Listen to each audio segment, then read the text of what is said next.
Welcome to the Force Dyad Podcast, a Star Wars-centric podcast which aims to connect us fans to our fandom. Each episode, we discuss recent shows, movies, and what's new in books, comics, and gaming. We share our favorite theories and touch on our collectible hobbies, all in an effort to connect the galaxy far, far away to our own.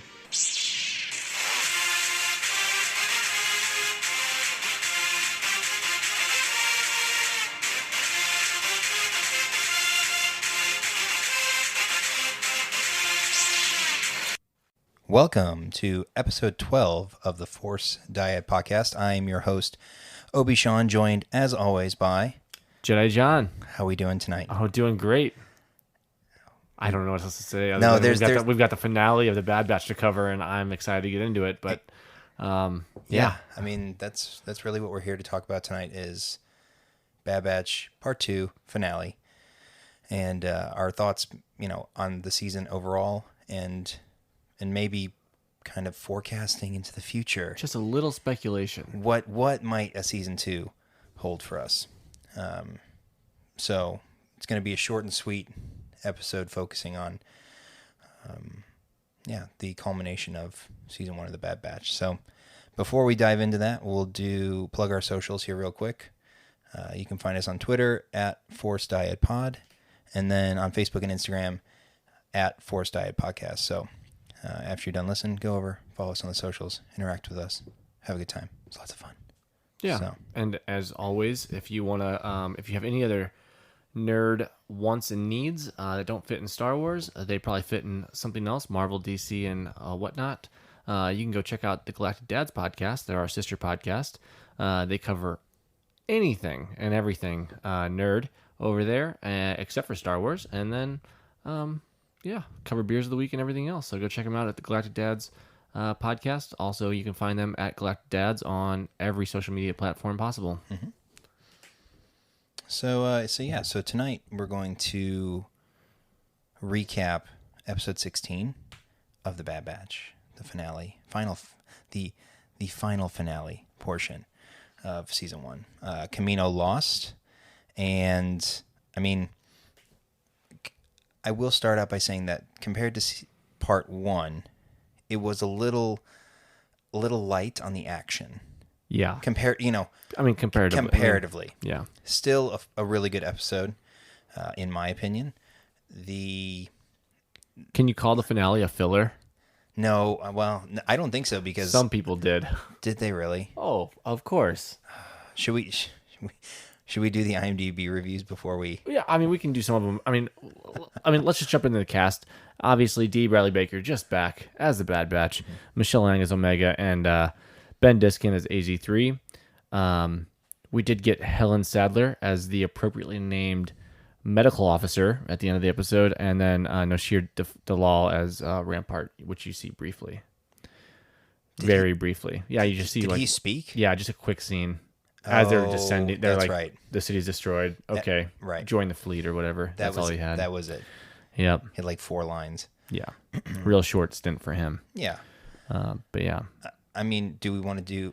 We're kind of going backwards as far, I know this things is backwards reverse. from us. So for us. Before we dive into it, then, since we're already looking at IMDb, you want to do rating real quick? Yes, let's do rating real quick. I'd give it like a 7.5. I was a little bad. I was a little disappointed because of the lack of action. Okay. I mean, and it's the season finale, so like in general, the penultimate episodes of most seasons have the really crazy action or something that happens that you didn't expect, which I understand that stuff. But I was just left wanting more this episode. I mean, it was just my opinion. Were you looking for the Full House hug?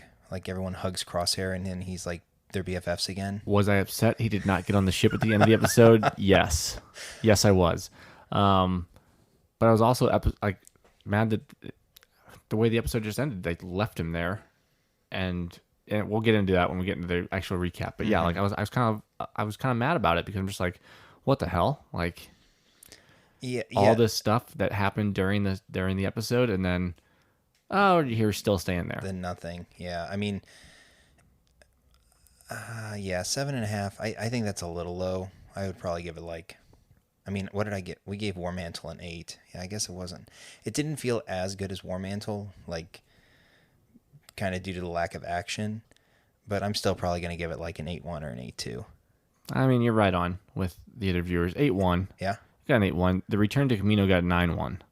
This Yeah. got an 8-1. So, I mean, So overall, averaged out, it gets an 8-6 for a finale.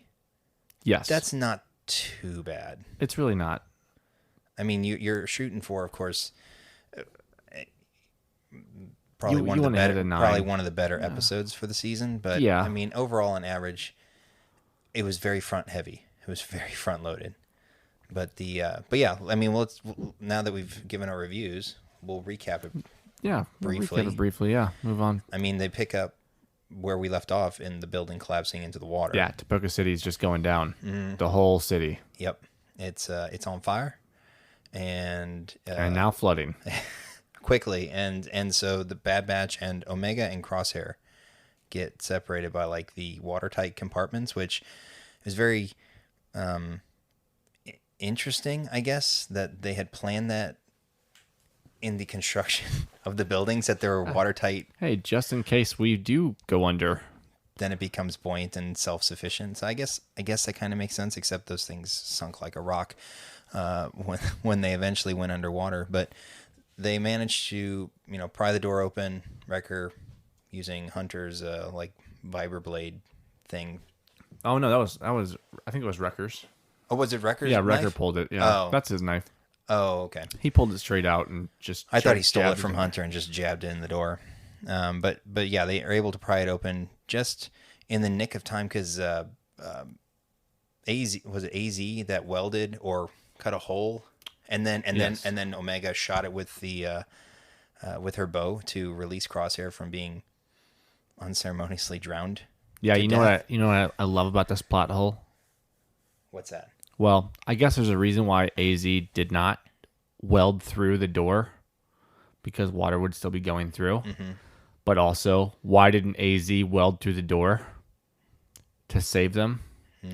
Because he welded. You mean when when he cut the hole? He welded later, like no joke, 10 minutes later. Yeah. He cut a hole.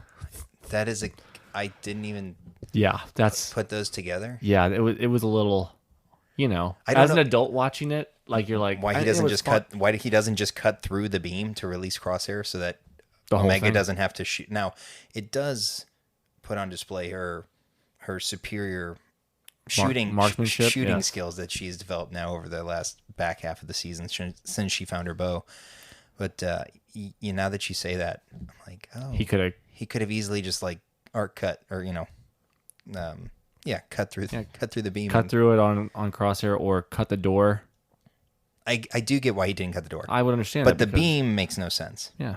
Now, under a last minute circumstance, assuming they didn't open it, maybe AZ saves them. But anyways, they pry the door open. They just enough that they happen to suck through Omega, Just the people. Crosshair, and AZ with limited water. Yeah. Thank goodness for plot Yeah, armor. I mean, physics be damned. The force of the water on that door. A water force in the Star Wars universe has been proven not as strong as on Earth, so I'm happy for it. I'm happy. So yeah, so they're reunited and they figure out, okay, well, we're kind of stuck in this building that's still collapsing. We got to find a way up, and then the building has other ideas by tipping over, and chaos ensues. I actually thought we might lose somebody there, again, because we don't know, Right. but we don't. They all manage to survive. Omega saves AZ, even though he floats. But there he fell like a rock. I'm getting very nitpicky on this, aren't I? Yeah, now we are. Now that you notice other things that I already noticed, yeah. Because he flies. Because he has boosters, yeah. But he was trying to save his batteries. But yeah, so they avoid falling to their doom. Everything kind of settles. And they happen to fall directly on top of one of the tunnels that led to Nalise's Convenient. secret research lab, Very convenient. which then AZ perfectly cuts through the floor to maintain the air seal, the airlock, and everything.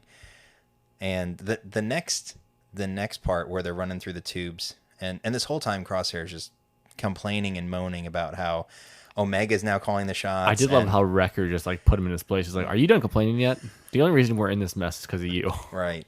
I mean, Crosshair's whining through what 60%. Like at no point is he ever grateful, ever, for Omega saving him from an unceremonious death, and he just proceeds to complain the entire time about this plan sucks, or we really should go back, or what have you. And so they're running through the tube now, realizing that the glass has been compromised, and there's some sort of sea creatures can attack us. Safety mechanism that is no longer functional because the power's out, and it's the bigger fish that Qui-Gon warned of, and it almost looked like one of the it almost looked kind of like a sea dinosaur.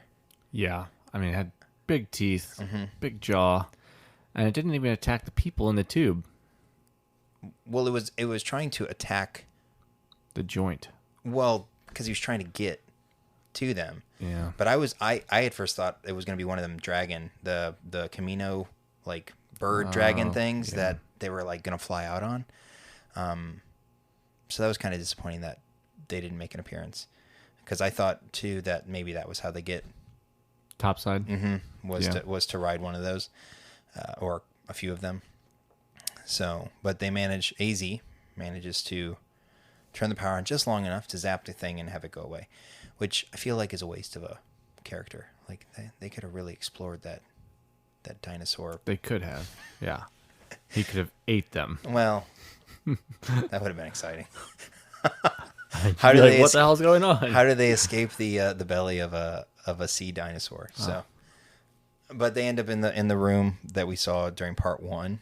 And this is the first time Crosshair's been there. Correct. Which was cool to see, because he's like, I don't know this place. Except he was a bit scruffy looking nerf herder about that too. Like, yes. I mean, like the whole explanation about how Tech is like, hey, she's older than you. She was here when we were all made or created. And he cares nothing for this. Like, he's just in a sour mood. Doesn't care. The whole time. Does not care. And, I mean, he's that scene again is it's the polar opposite, I think, of in part 1 when they have that sort of emotional feel towards it. Yeah. And then this time around, Crosshair's just like, yeah, that doesn't matter to me. I don't care. I have no care about the importance of this room, which is. But he does finally realize that she's older than them, which he didn't realize yet. Right. And Tech fills him in on that. And so then they're trying to figure out how to get topside back to the ship from the research lab, only to find out that there really is no other way out except through the med capsules, or cylinders or whatever. And they're so they all pile in. They set charges on the window or on the glass, blow the glass, get sucked out, and it's AZ's job to send them to the surface and help them avoid the debris that's falling down. And this scene, you get the emotional portion of really the whole episode, and it's between Omega and AZ. Yeah. Which I didn't expect. Well, he was her friend. I did not expect that, though. Like, of all the emotional connections you could have made, it was between Omega and the droid. So I think that just goes back to Omega caring about everything and everyone. We talked about that a couple episodes ago. I mean, we got to really see it. Like, she cares for everyone, no matter who they are. She has that right from wrong, just moral compass that just says, even though this is not a great person, I still care about them. yeah, and I mean, the whole time, leading up to this, AZ's batteries are running low, and the concern is that he's not going to have enough power to push them all to the surface. And of course, Omega gets caught beneath a giant piece of debris, gets pushed back down. Everybody else makes it up. AZ goes down. This is where he cuts through with his welding torch now and to release her. Yep. And he's pushing her towards the surface. he runs out of batteries, pulls a Jack Dawson, falls back down, and Omega jumps out of the capsule to go save him, and which, again, I mean, the droid fulfilled his purpose. correct, just like IG did in Mando, Yep. and I understand the emotional attachment that a character might have to, just like in Mandalorian, but and the whole time, they're up top. The rest of the guys are up top waiting to see where Omega is, and you see Crosshair get his rifle, and this whole time, because they're bickering between he and Crosshair, they're bickering, and the thought is, oh, is he gonna off Hunter? And no, he shoots a grappling hook, which grabs AZ, and by extension grabs Omega and pulls him up and pulls him to safety. And then they pan out to the rest of the group, and everybody else has their weapons drawn on him, ready to basically take him down if he had taken Hunter out. Or Omega. That's true. I didn't think about that one, but yeah, you're right. I mean, he's aiming down at Omega. Right, through into the water. Yeah, Yeah. fair point. So then they paddle back to the landing pad. It is now daytime. So With no rain. a significant amount of time, or a decent amount of time, has passed, and they've just been, I guess, sitting on either ship or the landing pad until it's daytime. And I might have taken them some time to paddle. They had to paddle the med pods. that's true, and we don't know how far away they were. But yeah, and they have a kind of final, hey, come join us. Boy, if they would only have that slave circuit to call their ship, like someone else we know, Yeah. Well, that'd be nice. well, They should get that installed. they should. I mean, it would make things a lot. They wouldn't have to row or paddle from the middle of the water in medical bays or medical pods to have it come back. So they have one final attempt at a kumbaya moment, and denied. They really tried. They gave it the old college effort. I mean, the Bad Batch gave it their all. Like, you're still welcome with us. Yeah, they're And for some reason, Crosshair's in love with the Empire now. even though they have left him behind to an uncertain fate. Yeah, we'll talk about that in a second, because there's lots of question marks around that. But yeah. And yeah, they climb aboard their ship. Omega takes one last look back, and At Crosshair's Poca City and then Crosshair. Yep. and that's that. They climb on board and they take off, leaving Crosshair behind on the landing platform. Yep. That's really it. And then we get the final scene Oh yeah. of Nala Se arriving at what we believe is... Yeah, Mount Tantus. That's the rumor right now. On the planet Wayland. Everyone's banking on it right now that they're going to bring the Heir to the Empire books into it. So we do meet a medical officer that welcomes her with open arms. Very excited to see her. Can't wait for her to help. And everyone notices the patch, because we spent a lot of time speculating on that patch for the Mandalorian seasons and Dr. Pershing. So that is our first connection to the Empire for the Camino cloning facilities. So really cool kind of Easter egg / connection there. And I'm sure we'll get more from them going forward. Yeah, I expect they'll be exploring that in greater detail in season 2. Yep. So overall season, I don't know. I felt like it was a solid 8. Maybe 8.5. I mean, I really enjoyed the animation style. I think it got better, which is crazy that it got better between episodes, even for the same show.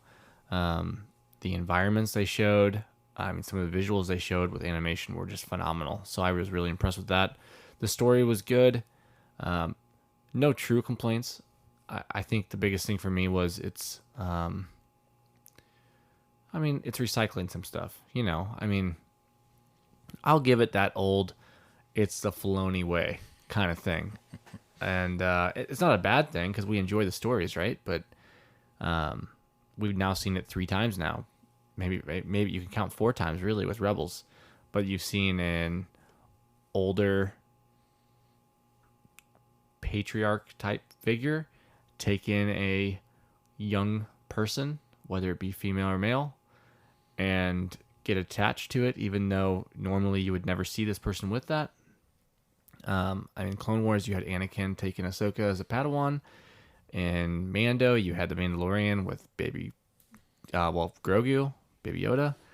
And then now you've got Hunter and the rest of the Bad Batch taking in Omega. So you've got that young person that doesn't necessarily belong with the group that they're with, but they become part of a family. Mm-hmm. So it's just that same feeling you get, which is not a bad one. It's obviously a good feeling. And Star Wars is meant to be about family, which Filoni's been very vocal about forever. Mm-hmm. So I just wish it was something a little different. But then again, as much as I love my Star Wars brethren, sometimes new is not good either. So I won't complain too much because overall it was a good story. And like I said, solid 8, maybe 8.5. The animation was great and the story was good. So yeah, you get a. I agree. The animation quality, especially some of the some of the facial animations, it just, I mean, it's top notch. It reminded me of the Mandalore arc in Clone Wars, just that level of fidelity and clarity and crispness, and the way the lighting plays. It was just because the last 2 episodes, or the finale, it's a very dark color palette wise, yes. And there's still a really good play of the light even in those sort of darker spaces. The acting, or the voice acting, I thought overall was very, very solid. I know some people were complaining about Omega being kind of like the voice was over the top, and it's like Michelle Ang is. Yeah, she I mean, I can see that a little bit though for the episode. Mm. Like it was almost like she was too happy to be there in some instances, and you're like, well, yeah. And when you're voice acting, the only way you can portray emotion is, well, it's obviously vocally. So sometimes you might be a little extra excited or what have you to bring extra emotion to the scene or to the character. But I mean, overall character development, I said it last episode, I think overall was good. There were some like, I don't know why Echo was even around other than to be a droid and to know who Rex was. Echo may have have not existed at all. Got killed in the first episode. Like, because you wouldn't have known. There was nothing to tie him at all. And I realize he's not technically genetically modified, but it's almost like they kept him around simply because he left with them after the Bad Batch arc in Clone Wars. I mean, even Tech in some ways got almost nothing. Mm-hmm. Now, he was quippy and he was funny to us, but that actually kind of left after the first few episodes also. Yeah. So he kind of like, I just always remember the meme, and I saw it a while ago now. Was it the one where the parents they're up top with treading one water. Kid, they're treading water, and then the other one, and the skeletons. Wrecker had his head above water as far as character development goes, because he got a little bit, and then Tech and Echo were skeletons sinking to the bottom of the pool or something like that. Yes, I'm like, oh my gosh, because it's accurate, and Crosshair. I mean, even Crosshair got a ton. Well, he got some, but he didn't. I would have liked to have seen it explored more, or not. I mean, because we got half the season. He wasn't even in. Well, right, because he wasn't with the main cast. I mean, it would have been cool if they would have bounced back to the Empire stuff to show his point of view on things. But also, we already got there was a couple episodes already that we got complained about that the Bad Batch weren't in enough. So you're not going to please everybody. So I kind of see where the writers are coming from for some of that. Like, we can't just jump to the Empire stuff because that's not the Bad Batch, even though it was a former member. But it's still not them. So people are going to be upset if they don't see them, which I agree with to an extent. Like, I'm there to watch the Bad Batch, but I would have also loved to see the Empire stuff because, I mean, come on. Who doesn't want to see the Empire just be born? Mm-hmm. So, I mean, I would have loved more Tarkin. I would have loved to see him and Rampart more together. We didn't get that this season. Maybe next season. It's a wish on the wish list. Yeah, and maybe that's the thing. Maybe they knew that season 2 was kind of not. I mean, you write the stories to be kind of complete, right? You don't write the stories to be season 1, season 2, season 3, right? You write a story with a complete arc. And then maybe you rearrange certain things to fit within a season structure. So it's possible that we get a lot more exposition on these things and fill in kind of backfill in season 2. So True. that's a Fingers hope. crossed. But yeah, as far as season 1 goes, it's probably my favorite season 1 of any animation, like animated series. Like if you compare it to Clone Wars or Rebels, Yeah. I think it's the best one. Yep. Not just because it looked better. I mean, we all remember the original kind of Clone I Wars mean, obviously, animation. they have the best animation technology they could have right now. Correct. So, But I mean, again, the characters, the story, overall, really solid. So I really hope that they've laid a good groundwork they did. to build a really strong, hopefully multiple seasons, but at least a season 2 on. And what I'll say about this is, and I've seen it a bunch online and everywhere else, that they said, like, it just left me wanting more. And I'm like, oh, so you mean they did their job with the finale? Mm-hmm. Even though it wasn't what you necessarily wanted all the way, they still did what they're supposed to do. Like, it left you wanting more, which is what you can ask for, right? So let's jump right into some season 2 Yeah, so where do we see quick specs. season 2 maybe going? And there's no right or wrong answer here because obviously this is pure speculation. So my and first question, do you want my first question or do you want me to spec on... we can do questions and then we can speculate. Yeah. Yeah, go for it. So who picks up Crosshair Mm-hmm. and what do they say to him when he gets on the ship Yeah, because I mean he's left basically to die? to die by the Empire. And Rampart knows that he He Turned either on is it. dead or he helped facilitate the escape of. because there was a report to him saying he's helping them. Correct. Like he's lost control. Mm-hmm. So if he lost control, Rampart's not going to trust him. So he can't really go back to the Empire, or at least to that segment. I don't know that you can really go back. But who else picks him up? I mean, we do still have the bounty hunters out there. Oh, I have a fun theory for Mm-hmm. that. That'd be cool. So, I mean, you could... I just don't know what value he brings to Fennec and Cad. So, I know... Probably nothing. There's one for me. We talked about it before hitting record. What if Boba comes back to see his city destroyed and picks up Crosshair? Well, first of all... You would have a very nice, marksman with you as a bounty hunter. Similar to Boba and Similar to Fennec. later on in his career. So, Mm-hmm. I don't know. No, I think he's going to end up back with the Empire. I don't know how he pledges allegiance again, but I still think he ends up back with the Empire. Because they said they had to be gone before Imperial scouts come back. So I'm just guessing that they know that they're going to come back.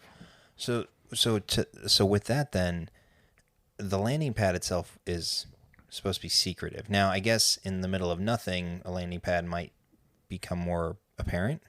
But if they're flying in to scout just the wreckage of the city, would they end up finding him kind of marooned out in further away in the middle of nowhere? Right. To move the plot along, certainly it doesn't have to make logical sense. Yes, they find him. So then, okay, let's say he's back with the Empire. What's he do? I mean, they can't give him his own squad again. He'll be under somebody else's orders, I would assume. Okay. He would have to be, right? So you can't give him his own squad again. He just killed his last one. Now, I don't know if they know he killed his last one. They just know that they were dead because that's what the other elite squad trooper said. It got out of his control. Correct. Right. So they don't know that he necessarily offed them himself, because at that point they were fighting the training droids, and who's not to say the training droids took him out. So, I mean, do they go back to hunting the Bad Batch?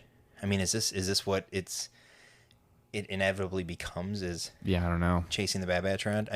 I hope not. Yeah, no, I hope they go to the other side somewhere. Mm-hmm. And we get to see the startup of the rebellion. The rebellion. I just don't know how they get in touch with some of those people outside of Rex. Well, again, Rex knows the Martezes, who are already involved with the rebellion, Who know and Ahsoka also. who know Ahsoka also.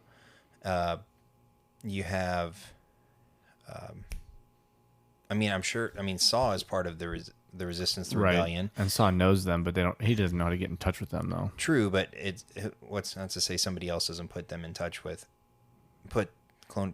Bad Batch in touch with him, Right. through other That's means, true. in a way that maybe they're fighting to liberate somebody or what have you.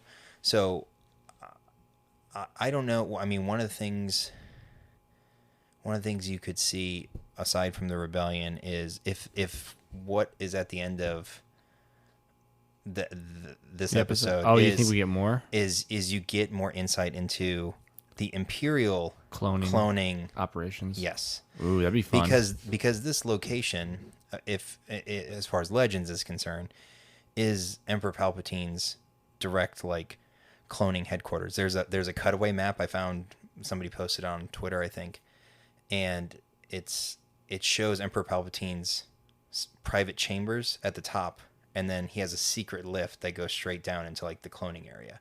So he has, according to Legends, his hand, his finger directly on the Imperial cloning program. Makes sense.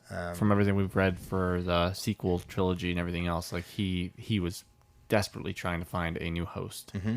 And everything that we have since seen in Mandalorian, and I mean, they didn't obviously delve deeply into it, but it's leading to those details though a little bit. And if it is a call to heir to the Empire, then that pulls us into Thrawn, who, we already have seen, right? He's already canon, but that portion of his story would then become canonized too, which could be very exciting, especially leading up into the Ahsoka series with, because he's going to be so heavily involved, right? So, well, he should be. To have an additional backstory beyond what you just get in Rebels, touching on things from the various Thrawn books, would be really cool to see. I hope that's where they go. I hope, because everyone complained, Palpatine's a clone.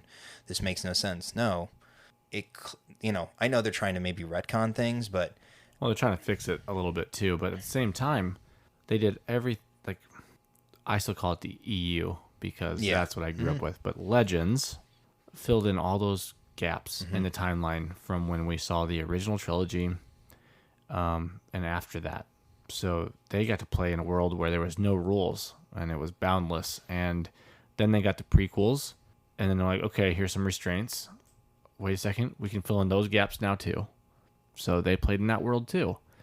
And so everyone wants more, and everyone expects more from the movies. And if the internet would have been around when the original trilogy happened, good God, what would have happened? It would have right? been destroyed. Yeah, I mean, they would have pointed out so many different things. I mean, they pointed them out now, right? So it's just a matter of the context that you are in and making it work. And that's what Filoni and Favreau, they're trying to make everything connect to work in the same universe still, because they are... They're the shepherds. I'll call it strangled by the lore at this point, but also, they are guiding us to the correct answers that we want from the sequel trilogy that we didn't get. Hey, I want to know more about this. Okay, well, I'm going to feed that to you here, and so watch this too. Well, and that's the thing too, is a lot of this, like you just said, is explained in the books, but nobody, I shouldn't say nobody, those who consume the text-based, the literary knowledge is certainly not as vast as those who watch the shows and the movies. So this is a way to kind of try and bring people, like the people on Twitter who made this connection, they were bugging out because that particular book and that series of books is incredibly popular. Yeah. But the cool thing is another Legends thing that could come from this, which is Starkiller. Right. Which would be really cool. Because I think, isn't he voiced by Matt Lanter? Or not Lanter. He's voiced by Sam Witwer. Yeah. Who voiced Maul in Clone Wars.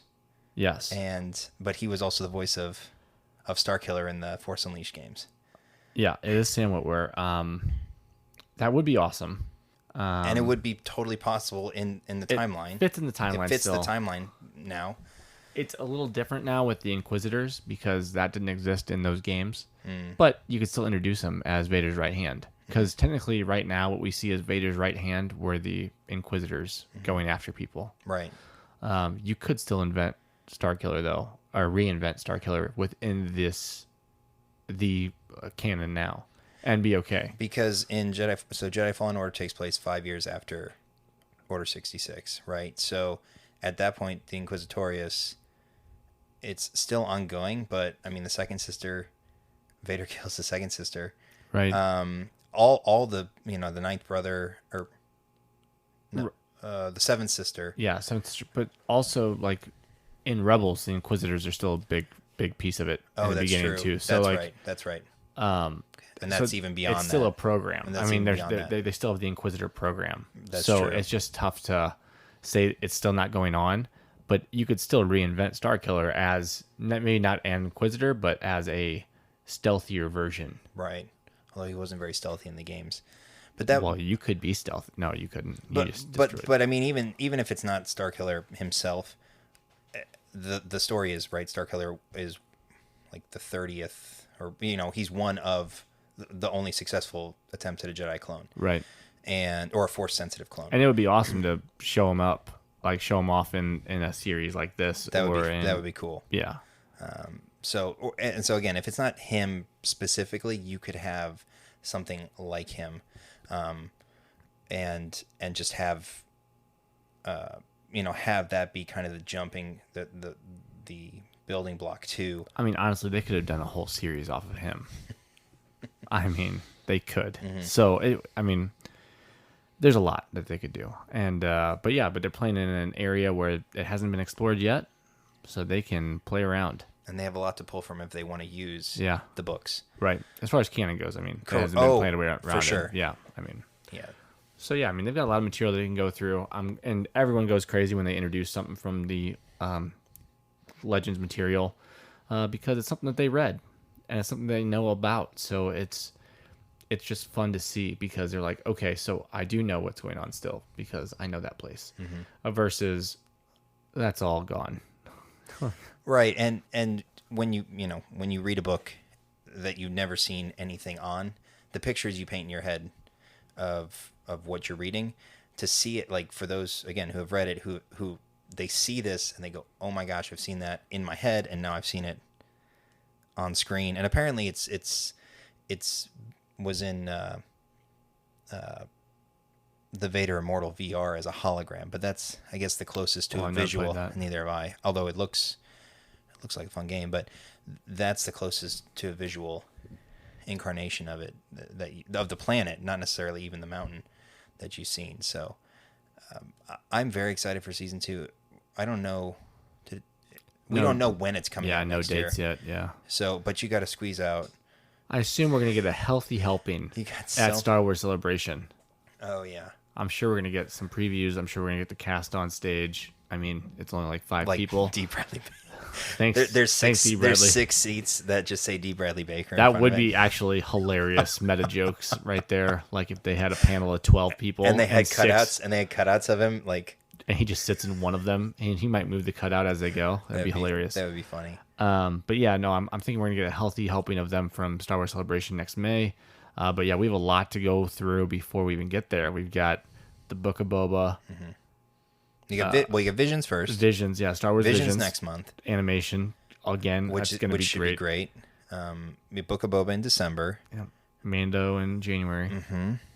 You have Andor. I think is Andor summer of next year. Yes.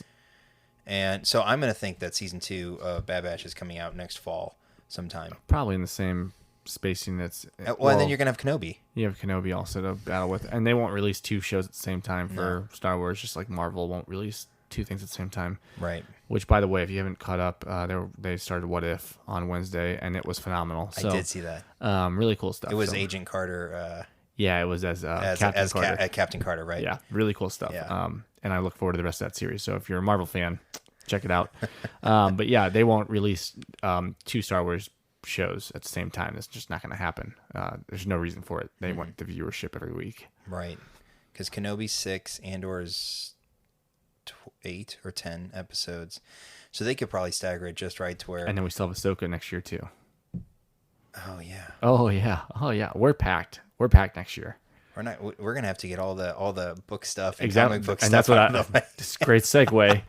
Get ready for next episode, everybody, because we're gonna break down some comics finally. We're very excited about them. Now that we're free from, and I say that in an endearing way, like free from Bad Batch discussion, but now we can dive into some of the other things that we are excited to cover. Yeah, and we haven't decided yet if we're going to do like 1 or 2 books at a time, but I mean, they're monthly issues, so it's tough to say, let's cover them all in one episode that we've read so far because, oh, wait, that kind of kills us, right? Right. But we'll see what happens, and we'll see what we get through each episode. And but yeah, we're going to play around with it a little bit because this will be new content for us just to cover some literary stuff. So it's really fun for us. And if there's anything you guys want to hear, obviously hit us up on Twitter at the Force Dyad Pod, and we can take care of you there. But yeah, there's all kinds of stuff we can cover in the Star Wars universe, but there's stuff we really want to. That with weekly releases on Disney Plus, it's hard to get to. Yeah. Because we want to spend time on what's new and fresh for everybody, And have fun speculating, just like half the internet does. and we have a blast speculating. Crosshair's still going to come back. I mean, he's still going to come back. I mean, I'm just glad that neither of us were wrong when it comes to that particular theory. Yeah, I mean, it was not. There were a couple things that we hit kind of on the head. Others that we whiffed on. Others that remain to be seen. Yeah. Do you think we're going to see Fennec again? You mean like next season? Yeah. Just real quick. So she was working for Nalase. Who is still alive? Correct. Cad Bane, we should not see No, I mean, because he can't get paid by anybody. right, and there's no longer any sort of incentive for him to chase anymore. Right. At least now. Now, there's nothing to say that he can't chase for the Empire because he's worked for Palpatine before. But we also, yeah, I mean, she may want to make sure that she's still safe.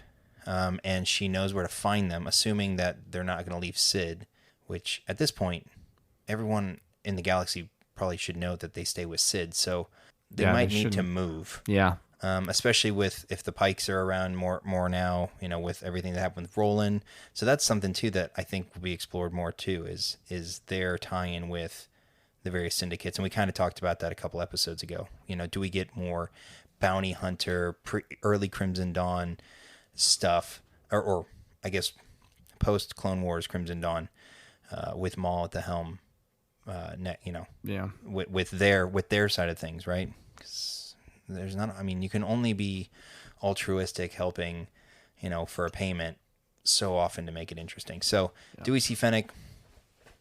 Maybe. I just don't know why. Yeah. I think we get more Rex next season.